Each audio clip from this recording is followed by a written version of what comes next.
Hello friends, welcome to today சமையல். இன்றைக்கி நம்ம டுடே சமையலில் ரொம்ப சுவையான மாங்காய் புலாவ் எப்படி செய்யலான்னு தான் பார்க்க போகிறோம்.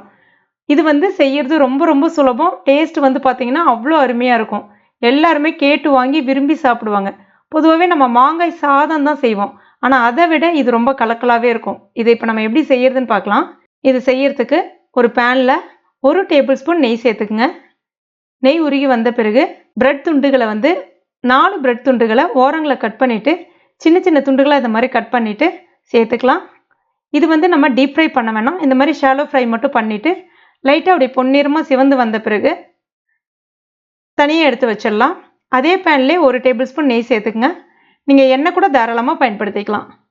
இதில் ஒரு பிரிஞ்சி இலை, ஒரு சின்ன துண்டு பட்டை, ஒரு ஏலக்காய், 2 கிராம்பு, 1 டீஸ்பூன் துருகின இஞ்சி, 1 டீஸ்பூன் துருகின பூண்டு, பொடிசாக கட் பண்ண பச்சை மிளகாய் 1, 20 போல் முந்திரி பருப்பு சேர்த்துட்டு எல்லாத்தையும் ஒரு முறை நல்லா இந்த மாதிரி வதக்கி விட்டுக்கலாம். ஒரு மீடியம் சைஸ் வெங்காயம் நீளவாக்கில் கட் பண்ணிவிட்டு அதையும் சேர்த்துக்கலாம். இப்போ இதையும் நல்லா வதக்கி விட்டுக்கலாம். வெங்காயம் ரொம்ப பொன்னிறமாக சிவந்து வரணும் அப்படிலாம் எதுவுமே கிடையாது. இந்த பதத்துக்கு வந்த பிறகு ஸ்டவ்வை கம்ப்ளீட்டாக சிம்மில் வச்சுக்கோங்க.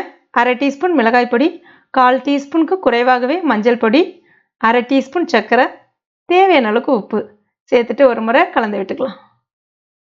அடுத்ததாக ஒரு சின்ன மாங்காய் மேலே தோலை நீக்கிட்டு உள்ளே இருக்கக்கூடிய அந்த சதையை மட்டும் காய் துருகிறத பயன்படுத்தி துருக்கிட்டு எடுத்திருக்கேன். இது பார்க்குறதுக்கு மஞ்சள் நிறமாக இருக்கே, மாம்பழம்னு கேட்டுறாதீங்க. எனக்கு மாங்காய் செங்காயாக கிடைச்சது.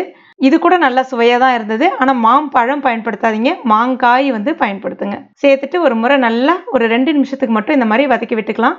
இப்போ இந்த மாதிரி வந்த பிறகு ஒரு 1/2 டீஸ்பூன் அளவுக்கு கரம் மசாலா பொடி சேர்த்துருக்கேன். வீடியோ எடுக்க மறந்துட்டேன். இப்போ இதையும் கொஞ்சம் நேரத்துக்கு மட்டும் வதக்கி விட்டுக்குங்க. அடுத்ததாக ஒரு சின்ன கைப்பிடி அளவுக்கு மட்டும் புதினா இலைகளை சேர்த்துட்டு அதையும் வதக்கி விட்டுக்கலாம். இப்போ இந்த மாதிரி வந்த பிறகு நான் 1 கப் அளவுக்கு பாஸ்மதி அரிசியை 20 நிமிஷம் ஊற வச்சுட்டு தேவையான அளவுக்கு உப்பு சேர்த்து வேக வச்சு வடிகட்டி ஆற வச்சு எடுத்து வச்சுருக்கேன். அதை இதில் சேர்த்துக்க போகிறேன். நீங்கள் நார்மல் அரிசி கூட பயன்படுத்தலாம். கூடவே நம்ம வச்சுருக்க அந்த பிரெட் துண்டுகளையும் சேர்த்துடலாம். சேர்த்துட்டு ஒரு 2 நிமிஷத்துக்கு மட்டும் நல்லா இந்த மாதிரி கலந்து விட்டுக்கலாம். இப்போ ஸ்டவ்வை ஆஃப் பண்ணிவிடுங்க.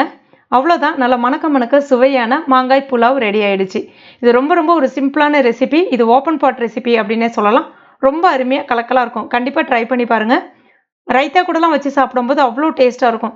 ட்ரை பண்ணிவிட்டு மறக்காமல் எனக்கு கமெண்ட் பண்ணுங்கள். இந்த வீடியோ உங்களுக்கு பிடிச்சிருந்ததுன்னா லைக் பண்ணுங்கள். உங்கள் நண்பர்கள் மற்றும் ஃபேமிலி மெம்பர்ஸ் கூட மறக்காமல் ஷேர் பண்ணிங்க. மேலும் இது போன்ற டேஸ்டி ரெசிபிகளுக்கு நம்ம டுடே சமையல் இது வரைக்கும் நீங்கள் சப்ஸ்கிரைப் பண்ணலைன்னா உடனே சப்ஸ்கிரைப் பண்ணிங்க. கூடவே மறக்காமல் அந்த பெல் நோட்டிஃபிகேஷன் சிம்லையும் ப்ரெஸ் பண்ணிங்க. தேங்க்யூ.